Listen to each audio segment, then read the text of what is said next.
नमस्कार दोस्तों। Central America में एक ऐसा देश है जिसकी कहानी किसी साउथ की गैंगस्टर मूवी से कम नहीं है। इस देश के बच्चे स्कूल तक जाने से डरते थे क्योंकि जैसे ही वो घर से बाहर निकलते उन्हें गैंग में रिक्रूट कर लिया जाता। एक ऐसा देश जहां पर लोग अपनी जॉब पर जाने से भी घबराते थे। या ऐसा देश जहां रोज स्मॉल बिजनेस वाले एक्सटॉर्शन का शिकार थे। यहाँ पॉलिटिशियंस तो छोड़िए, देश के प्रेसिडेंट तक को गैंग लीडर्स के सामने झुकना पड़ता था। अतीक अहमद, मुख्तार अंसारी और करीम लाला जैसे गैंगस्टर्स इस देश के गैंग लीडर्स के सामने कुछ भी नहीं थे। इस देश को homicide capital of the world भी कहा जाता था। साल 2015 में इस देश का होमिसाइड रेट करीब 106 पर 1 लाख पीपल था, जिसके बाद इस कंट्री को most dangerous countries on earth में से एक माना जाता था। फिर तारीख आई 26 मार्च 2022, जब केवल 72 घंटों के स्पैन में 87 सिटीजन्स का मर्डर हुआ। और ये मर्डर्स नई गवर्नमेंट को एज अ वार्निंग देने के लिए गैंगस्टर्स ने किए थे। पर इस एक इंसिडेंट से सब बदल गया। अब किसी साउथ इंडियन मूवी की तरह ही कहानी में एंट्री होती है हीरो की, यानी इस देश के प्रेसिडेंट की, जिसने इस देश की काया पलट करके रख दी। माना जाता है कि एक बार यही प्रेसिडेंट गैंग्स को खत्म करने की मांग को लेकर देश की संसद में आर्म्ड सोल्जर्स के साथ घुस गया था।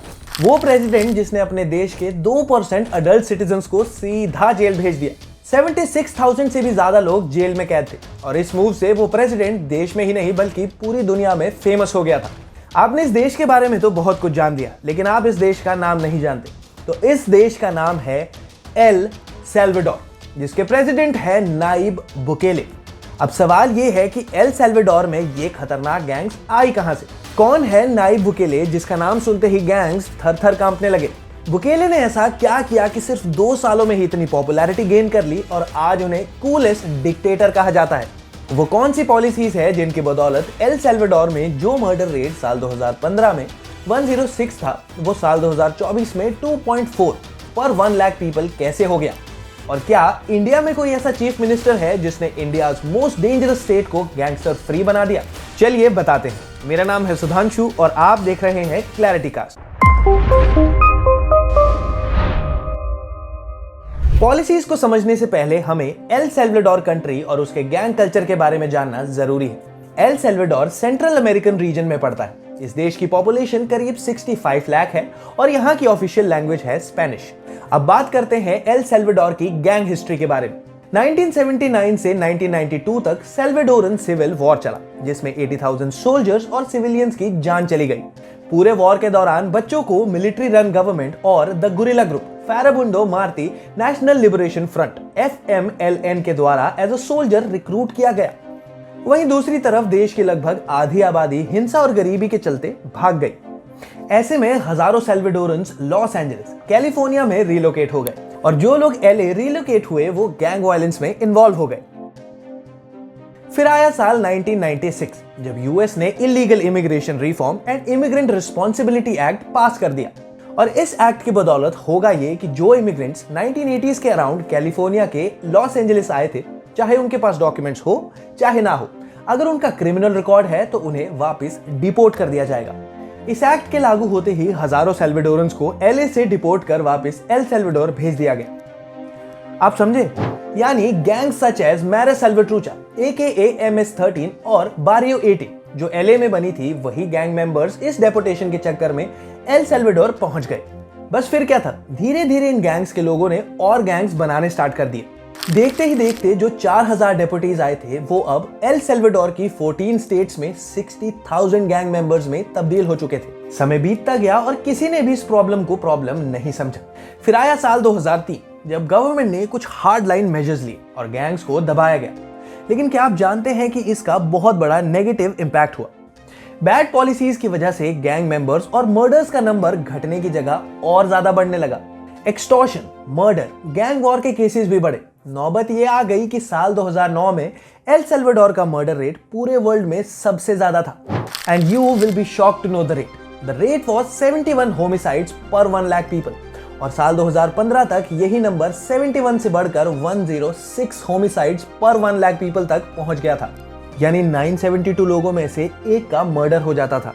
तो दोस्तों जरा इस टेबल को देखते हैं। 2015 में जो मर्डर रेट 106 था, वो 2023 में 2.4, यानी इतना कम कैसे हुआ? इसकी वजह है एल सैल्वाडोर के प्रेसिडेंट नाइब बुकेले। नायब बुकेले की सक्सेस स्टोरी गैंग्स को डिफीट करने की नहीं है, बल्कि बुकेले की पावर की है। अब जानते हैं कौन है नायब बुकेले और क्या हुआ था 25 मार्च 2022 को, जिसके कारण एल सेल्वाडोर में गैंग्स का वर्चस्व ना के बराबर हो गया। तो आइए जानते हैं। नायब बुकेले का जन्म 24 जुलाई 1981 को एल सेल्वाडोर की कैपिटल सैन सेल्वाडोर में हुआ था। बुकेले ने अपनी लॉ की डिग्री सेंट्रल अमेरिकन यूनिवर्सिटी से ली, जिसके बाद उन्होंने अपना फैमिली बिजनेस ज्वाइन कर लिया। अब आपको सीधा लिए चलते हैं बुकेले के पॉलिटिकल करियर पर।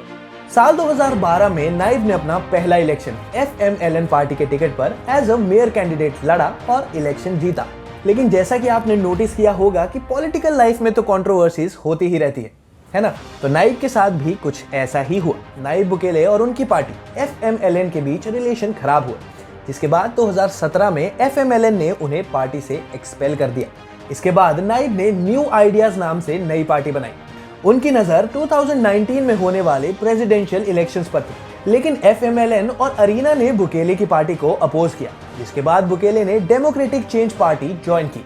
लेकिन वहां भी एक दिक्कत थी, और दिक्कत ये थी कि जुलाई 2018 में डेमोक्रेटिक चेंज को बंद करना पड़ा, और वजह सामने आई कि पार्टी 2015 के मेयर इलेक्शन में मिनिमम नंबर ऑफ वोट्स भी नहीं ला सकी थी, और यही वजह थी कि उनकी पार्टी प्रेसिडेंशियल इलेक्शंस नहीं लड़ पाई। इसके बाद बुकेले ने finally grand alliance for national unity GANA को ज्वाइन किया। एल सेल्वाडोर के लिए प्रेसिडेंशियल कैंडिडेट बने और 2019 में 53% की भारी मेजॉरिटी के साथ एल सेल्वाडोर के प्रेसिडेंट बन गए। तो जैसा कि हमने आपसे पहले कहा था कि नायब बुकेले की सक्सेस स्टोरी गैंग्स को डिफीट करने की नहीं, बल्कि उनकी पावर की है। इसका एक एग्जाम्पल फरवरी 2020 में सामने आया, जब संसद में एक आपातकालीन सत्र बुलाया गया एक सिक्योरिटी लोन के लिए। दरअसल बुकेले यूएस से एल सेल्वाडोर की पब्लिक सिक्योरिटी और डिफेंस ऑपरेशंस के लिए 109 मिलियन का लोन ले रहे थे, लेकिन FMLN और अरीना पार्टी के मेंबर्स ने इस लोन को अपोज किया, जिसके बाद अगले सत्र यानी 9 फरवरी 2022 को लोन अप्रूव कराने के लिए बुकेले ने राइफल के साथ सोल्जर्स को पार्लियामेंट में बुला लिया था। सोचिए, बंदूक की नोक पर, और वो भी देश के पार्लियामेंट में। इस इंसिडेंट को आज भी एल सेल्वाडोर में 9F से याद रखा जाता है, क्योंकि उस दिन की तारीख थी 9 फरवरी। अब वो तारीख आई जिसने एल सेल्वाडोर को बदल कर रख दिया, क्योंकि इस दिन जो हुआ उसने एल सेल्वाडोर देश में इमरजेंसी लगवा दी थी। तारीख थी 26 मार्च 2022।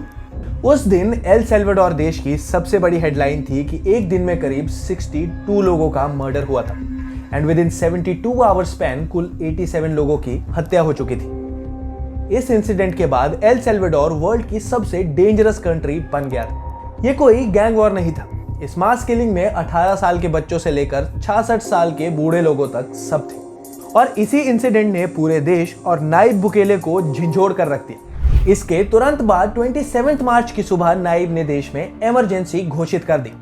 बहुत सारे कॉन्स्टिट्यूशनल राइट्स हटा दिए गए, including the freedom of movement, freedom of assembly and access to legal counsel et cetera. El Salvador की पुलिस और मिलिट्री को बिना वारंट अरेस्ट करने की खुली छूट दी गई। क्रिमिनल्स को लॉयर्स तक एक्सेस नहीं दिया गया।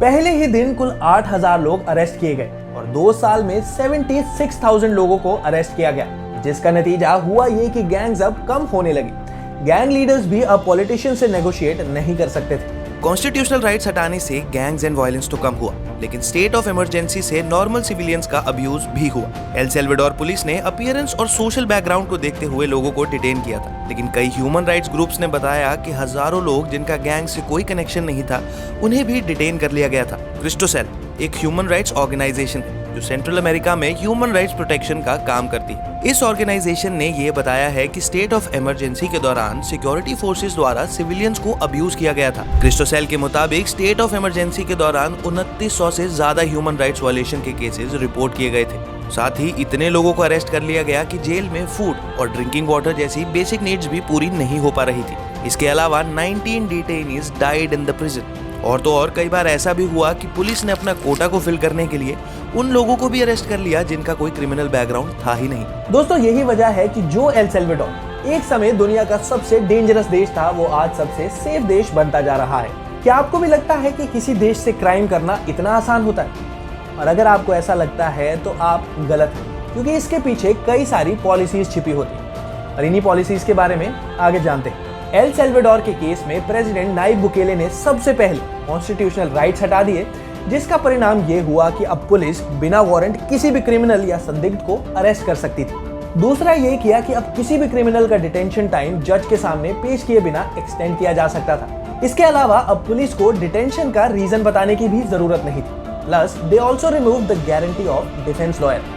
राइट्स हटने के बाद अब गवर्नमेंट सिविलियन कम्युनिकेशंस में इंटरसेप्ट कर सकती थी। इसके साथ साथ सिक्योरिटी फोर्सेस को रोड ब्लॉक्स और चेक पॉइंट सेटअप करने को कहा ताकि फ्रीडम ऑफ मूवमेंट को रिस्ट्रिक्ट किया जा सके, और ये पॉलिसीज का रिजल्ट काफी इफेक्टिव रहा। कॉन्स्टिट्यूशनल राइट्स हटने से पुलिस प्रीवियस क्रैकडाउन्स के मुकाबले फास्ट अरेस्ट कर पाई।